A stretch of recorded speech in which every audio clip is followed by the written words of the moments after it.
Welcome back to a very, very special episode of Size Previews. As always, I'm Luke Matthews, joined by Chris Spins. So sit back, relax, let's get into it.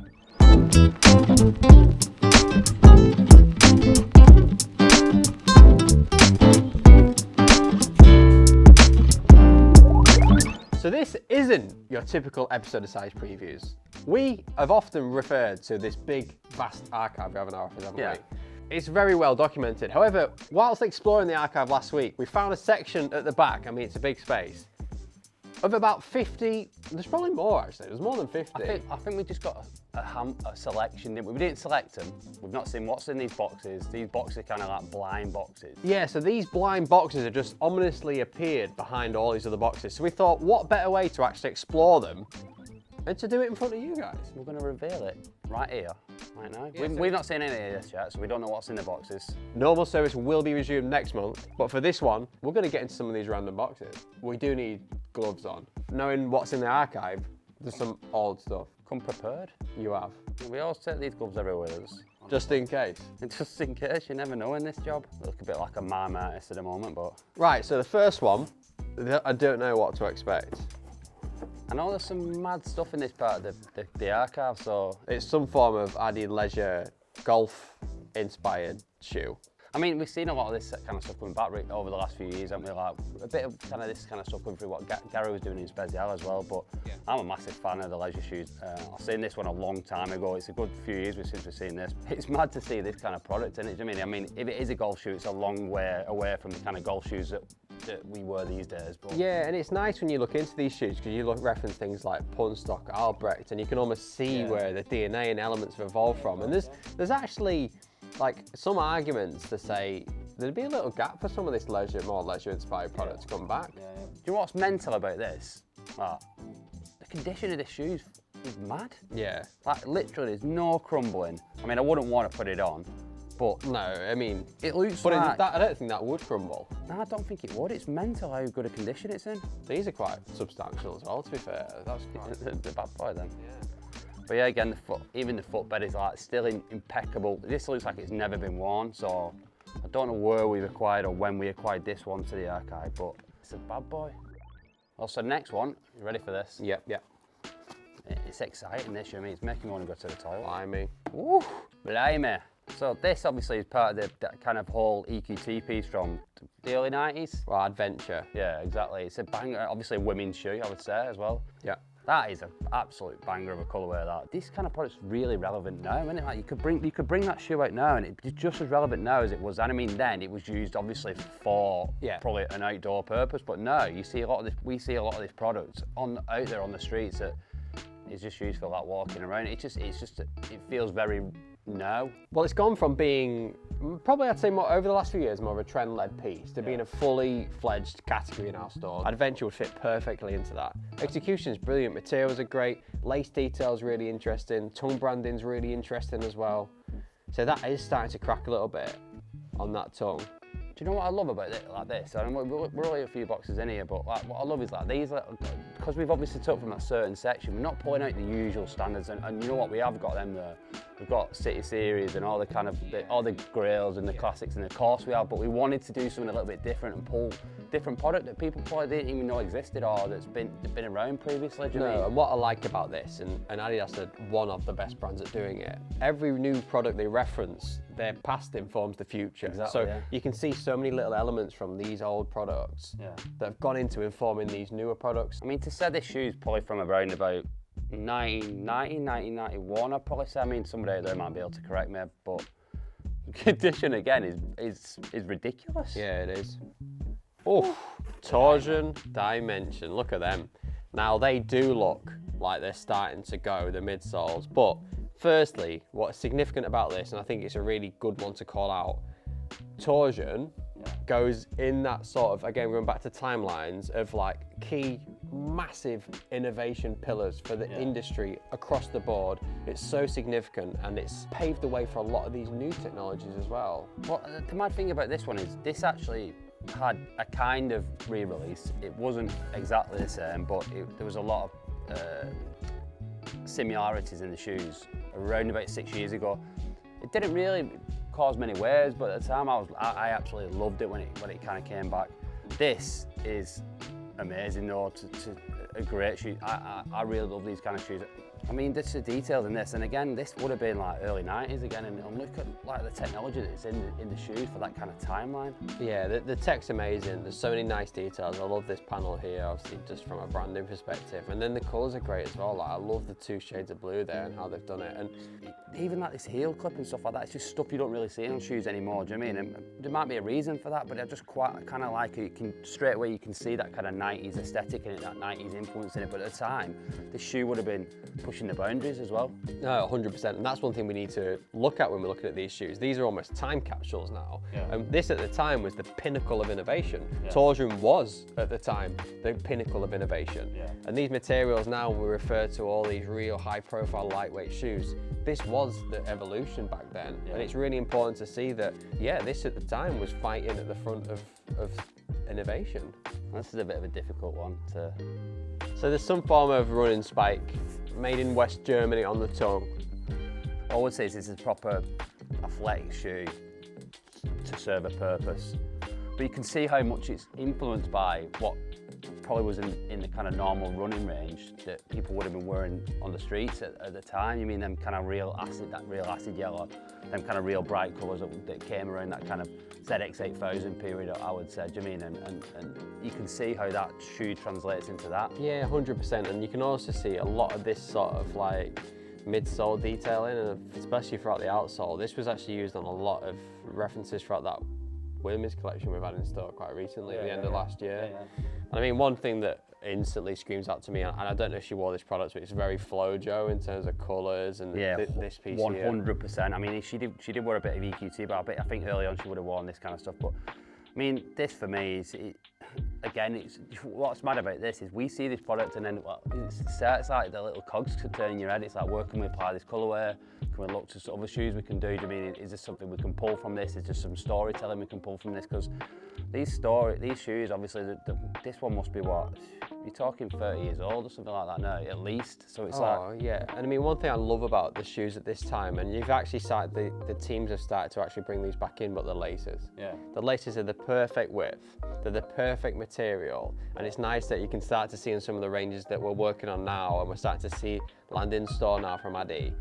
Like, these laces are coming back, and I think it just makes the shoe, they make them feel of the time, doesn't it? And obviously these are of the time, but these newer shoes that are referencing this lace in particular. The one interesting thing about this is, because this, I mean, I ain't going to pretend that I know the dates on this one or when it's from, but the fact that it's still made in Europe, because it feels like quite 90s, kind of late 80s, 90s products, the fact that was still coming out of Europe, because a lot of that, even then, a lot of production started switching to Asia. So, I mean, that's really interesting in this shoe. I mean, still relatively niche. This looks like a Censor, was it? Yeah, Censor. This is from 95, that's from. The first thing that jumps out to you, and this is for people who might not have seen this shoe before, is that like you can see a lot of design language in Continental 80s. That obviously it's been a massive shoe in the last 5-6 years. You mean it's kind of you can get it pretty much everywhere now. You can see where a lot of the design. Yeah, a little bit of power phase as well. 100%, and I personally love these kind of old, kind of like mid-90s, early 90s kind of like tennis shoes from Adidas. I think that for me, there's some of my favourites. This actually reminds me, it's got that Edberg colouring on this one, so it obviously got that kind of Edberg thing about it. It also, for me as well, this is, I feel like I've found a moment here, is like, I'm sure that there's an image of Shaun Ryder, and everybody knows that Shaun Ryder from a certain period of legend. Well, you supported them, didn't you? Yeah, we have done, yeah. There's a picture of him sat on some steps with a pint. I know it sounds really weird, like this fanboy in here, but like, sat on a pint and he had this shoe on. So for me to actually see this shoe in the flesh, it might not have been this shoe, and you're probably all going to correct me, but I'm going to say it. Yeah. To see this shoe in the flesh is amazing. Two things I really like about this shoe is, traditionally we see perforations on a toe box, and this has actually got stitch lines that actually feel, again, a little bit leisure inspired. Brandon putting into the actual midsole as well. There's so many really nice little details on these shoes, but I think the toe box itself is, I really like that, because it's so, tennis shoes are so synonymous with perf. Yeah. that's just so different. It makes me feel like you'd see that on a leisure shoe. Yeah, exactly. And do you know another thing that's kind of very of its time is that this kind of like, you don't really see it as much these days in shoes. They're all a lot more refined and stuff around here, but this kind of like bulkiness, like that kind of padding on the tongue and kind of round, you know what I mean? It's just, you don't really get that anymore in shoes. They're always kind of a bit more like refined and slim down and stuff like that. But obviously then they were making these shoes to perform. They weren't necessarily making these shoes to just walk around Tesco or any other supermarket that is out there. It's kind of reminiscent of that period, really reminiscent of that bulky kind of padding on it. Well, I know you pointed out the heel branding there, but can you see the windows? Yeah, one's got a traffic light. It's almost like this almost might be two different shoes. I mean, they're the exact same size. It does seem like a pair, but it's a bit mad that it's completely different brandings. So this is Gazelle Super, but it's not any ordinary Gazelle Super. No, I mean, this is made in Yugoslavia, famously, and it is beautiful. As a Gazelle, it is absolutely beautiful. The proportions, I mean, over the years we've had so many different iterations. Even per territory we've had so many different iterations. Now what we sell again is a different version, but look at that. That is arguably one of the nicest Gazelles you've ever seen. In fact, it's still in one piece, because this would have been, what we're saying, about 80, again, correct me, I'm not claiming I know everything, but I reckon about 87-ish. Yeah, 85, 86. There's so many things that are perfect on this shoe in terms of proportions. Yeah.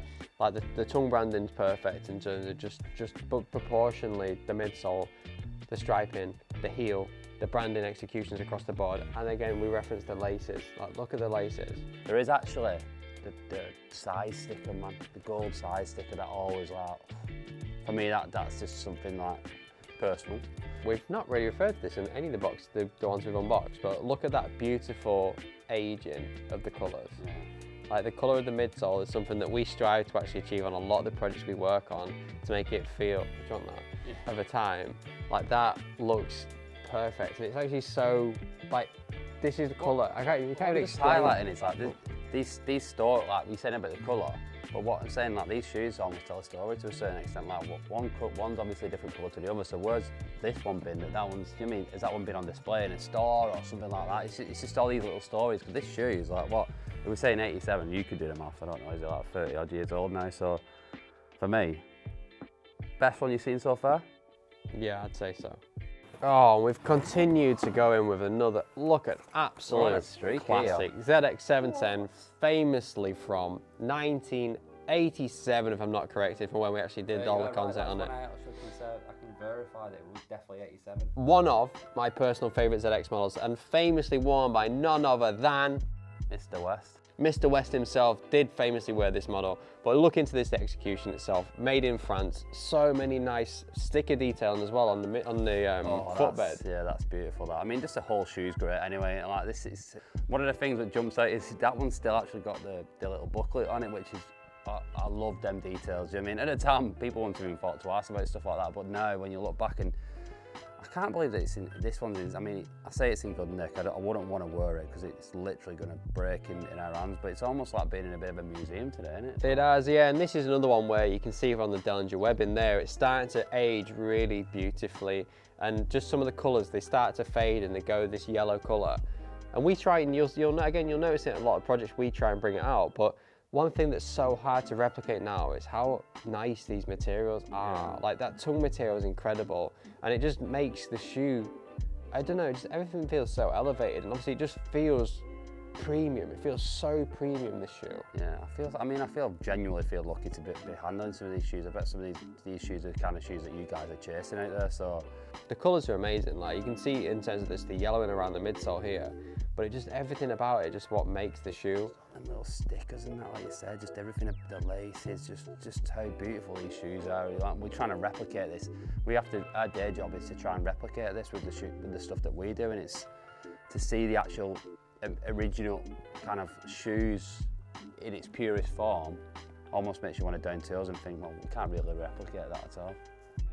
I mean, it may have made the episode better if we actually knew what was in it, but I don't think it does. I think it adds to it, the fact I genuinely don't know what's in this box. I think what it is like a bit of a pressure of like putting us on the spot a little bit, because some of them we might not be able to identify, because we've actually been through some like pretty mad stuff so far, haven't we? Some of it. Do you mean? Like I mean, running spikes. we've known what most of it is. I hope it can continue. Okay, so this may be the first one that's actually stumped us that I genuinely don't know what this is. This is why we're doing it, because it'd be great if you guys could identify some of these for us. So this is, I need to be careful of this one. This is some form of boot. The midsole has started to go, and you can see from the box the midsole is going. It's a go, man. Like, it's gone. Like, it's a great shoe, isn't it? The shoe's incredible, actually, and again, you can see elements of the DNA all over the upper here has come into a lot of the more modern interpretations of this sort of footwear. Yeah, We need to be very careful with it. Trying to like get into the sides to see exactly a bit, see if we can get any more details. And I don't know if there's anything inside that one. Sole has actually fully come off. Yeah, I think we need to probably put these back, but That's gone. But again, as a shoe, it's an absolute worlder. I'd wear this shoe. Maybe not this shoe, but a modern interpretation of it. Yeah, but it's mad, and it just shows that adidas. Like we've obviously looked at the golf shoes so far. We've looked at, I mean, running spikes. Obviously, the brand's synonymous with that kind of sport, but we've looked at all these different shoes and that serve different purposes, and they would have served a purpose. I mean, this is fully winterized. The tongue's lined all the way up. Do you mean up the throat? It's like it's fully designed for outdoor use. Do you mean? Totally, and it just shows that to your point, that they're not one-dimensional at all. We in our stores, we don't have dedicated sections for brands. We have categories, and all the brands sit together, and we tell the story per category. Effectively, this brand has representation in every single category, and really meaningful at that as well. Yeah, massively, and that's still, obviously, they've carried on doing that to this day. Do you mean? I mean, some of the stuff they would have made shoes for would have been a little bit more niche. We know about, you know, like fencing shoes and stuff like that we've seen previously, but yeah, but that's even that's a good thing in itself. Yeah, exactly. One thing you can say here is how premium is this leather? So I always say we're going to end up with a bit of a banger, but I genuinely don't know what we're ending up with. No, but that has become a bit of a catchphrase, isn't it? We always end up with a banger. Like, We do. You're going to trademark that one?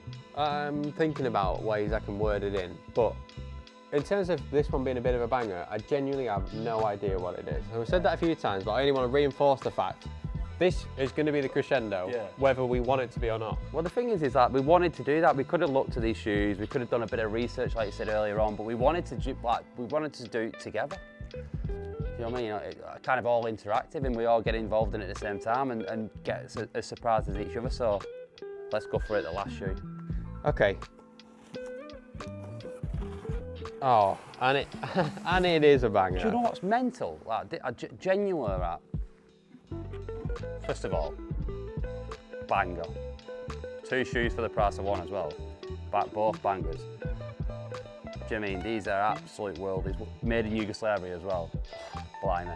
Mad thing is, my dad, and I swear down, sent me an image of this literally 5 days ago. Did he? Yeah, and he said, this is a banger. I don't know where he'd seen it. He'd obviously seen it on some Instagram account or something. But he put the screenshot, I could show you the message on my phone. And he said, this is a banger. If you can get any of these, that put me down straight away, joking. I mean, he won't fit in this and I wouldn't give it him, but it's just weird. How weird. I mean, these are insane. The leather, again, we're not back to the materials. I mean, are you thinking what I'm thinking on these? What I want to know in the comments is, if you were all thinking this together, what are we saying on these? Would you want to see them back in some shape or form? I love the black tooling. I love how premium the leather is. I really like that tongue branding and the tongue execution the tongue itself. execution's amazing. Like, it's completely different to what we've done when we've worked on the shoe and what we've seen previously. It's amazing. I mean, again, the stickers in the footbeds, just all the little details about it. But what we're saying, I reckon, could be one. This is the banger we wanted to end on. I don't know how we've managed to do it, but we have done. I mean, I feel this is probably time for the shoe to make a little bit of a comeback, to be honest, looking at these 2 executions, because I feel that they're super, super relevant from a seasonality perspective when we get towards the back end of the year as well. Yeah. It's a nice little pack, isn't it? Like, nice little surprise to end it on. I mean, it's interesting because the first box we've opened that's got 2 different shoes in. Yeah. Everything else we've had, I think, is full pair. Do you know the thing that's blown my mind is that I mean, like I said, we've got a vast archive, we have, but this is just genuinely stuff that has been on the shelves in these boxes for a while. We never looked at it, we didn't even know what was in them. No. And there's been some absolute bangers.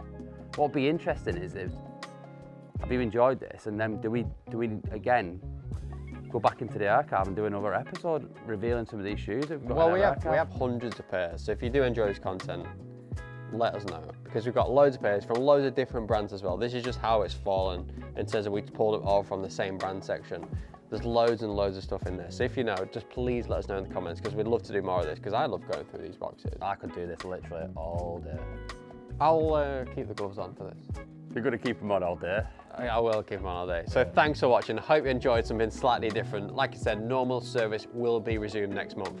In the meantime, follow the Size social channels, keep up to date with all the content we've got going on, and we'll see you next month.